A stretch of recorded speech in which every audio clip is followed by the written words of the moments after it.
നമസ്കാരം. ഷിരൂരിൽ മണ്ണിടിച്ചിലിൽ കാണാതായ അർജുന് വേണ്ടിയുള്ള തിരച്ചിൽ ഇന്നും ആരംഭിച്ചു.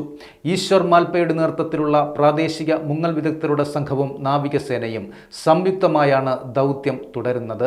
അർജുൻ അവിടെ തന്നെ ഉണ്ട് എന്ന വിശ്വാസത്തിലാണ് ഇന്നും ദൗത്യത്തിന് ഇറങ്ങുന്നതെന്ന് തിരച്ചിലിന് മുൻപ് മാൽപ്പെ പറഞ്ഞിരുന്നു.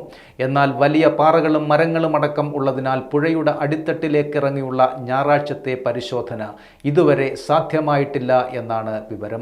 അതേസമയം രാവിലെ 2 തവണ മഴ പെയ്തൊഴിച്ചാൽ കാലാവസ്ഥ തിരച്ചിലിന് അനുകൂലവുമാണ്. കഴിഞ്ഞ ദിവസങ്ങളെ അപേക്ഷിച്ച് ഒഴുക്കും ജലനിരപ്പും കുറവുമാണ്.